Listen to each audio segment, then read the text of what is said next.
All right, guys, I hope you enjoyed that. That was 10th Avenue North, What You Want. All right, guys, I have an awesome topic for you guys.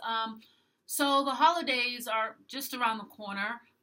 Christmas is on Sunday, and sometimes we have to be around people that necessarily aren't following Christ, right? And maybe the way they act or how they are, whatever the case is, just rubbing against you the wrong way. And we say, how do I deal with that? How do I deal with just the stress of having to put up with these people, you know? But at the same time, we also say, God, I want this situation to change in my life.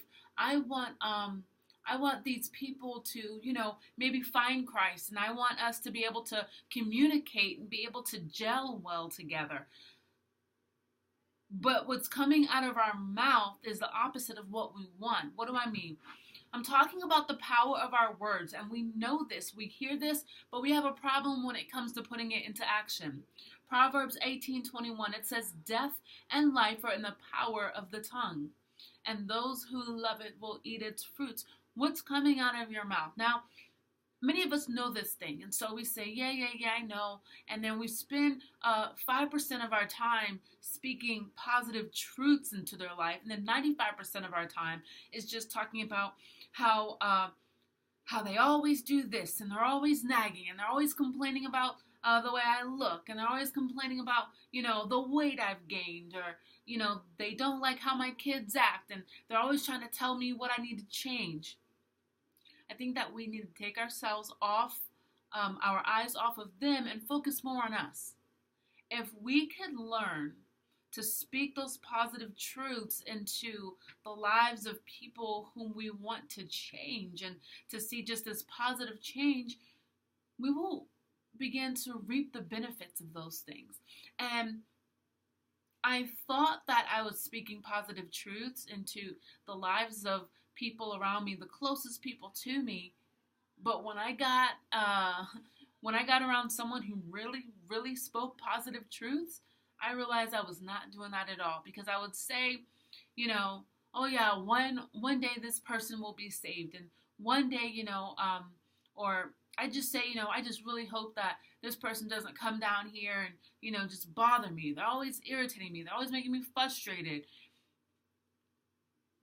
And I never really spoke those positive truths. And someone said to me, they were like, "Jessica, I'm going to stop you when you start to say those negative things." And it seemed like every other word that was coming out of my mouth was so negative.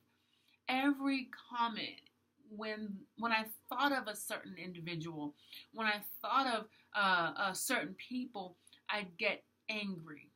Or just on the inside, that anger would kind of just build up.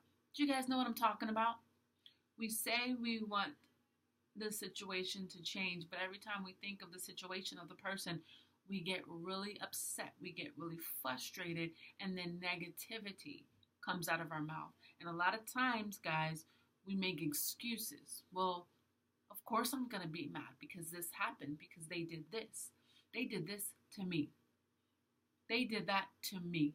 They did this to us. When we keep that negative mindset, we won't see change. Do you know what I'm saying? We have to speak positive truths into their lives. And we also have to realize it's not about us, but it's about them. God doesn't say, hey, they need to change and then you guys can have a relationship. You can have a relationship with people who are not necessarily living the way you feel as though they should live, and be able to, just have a relationship with them without requiring them to change, because change does not come overnight. It's a process. Change is a process, but so many times we're impatient. So how do we learn to live and love people during that process? It's one day at a time, one moment at a time, and it's thinking before we speak and realizing it's not about us, but it's about them, their growth, their change, as well as our growth, okay? So we have to be the adult about it. Ephesians 4:29, it says, "Let no corrupting talk come out of your mouths, but only such as is good for building up, as fits the occasion, that it may give grace to those who hear. Now, are you waiting for that person to irritate you? For that person to say that one thing that you know is going to bug the snot out of you? Are you just waiting for that person? Are you on the edge of your seat just thinking? I mean, I don't know about you guys, but I feel as though many of us, like, we're just thinking to ourselves, oh, if they say this, then I'm going to say that. You know what? They're probably going to see this, and then they're going to think that, and then they're going to say this, and then I'm going to say this back to them. And we just play these things out in our head, and we're getting angry, and we're getting frustrated, and we are just ready to snap on people. We're ready to say just hurtful, ugly things to people because they hurt me. If they hurt me, I'm going to hurt them back. It's almost this ugly natural reaction that we have, and we shouldn't. Do you understand what I'm saying? So instead of snapping back at people, we need to have grace. We need to have grace because we're the ones that's saved. We're the ones that's following God, and maybe they are too. But we need to have grace for people who are lost in certain areas, struggling in certain areas, who don't see that what they're doing or what they're saying is negatively hurting people. Because you were there before. You were at that place before. So we just need to have grace for people. Okay, guys?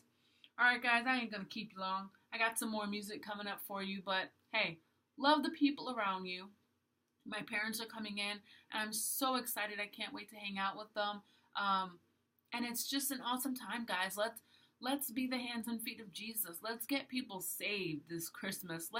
Let's show people through our actions, through what we say, what Jesus looks like, what Jesus acts like, how he just goes about using us as that conduit for change. So let's be the hands and feet of Jesus. All right, guys.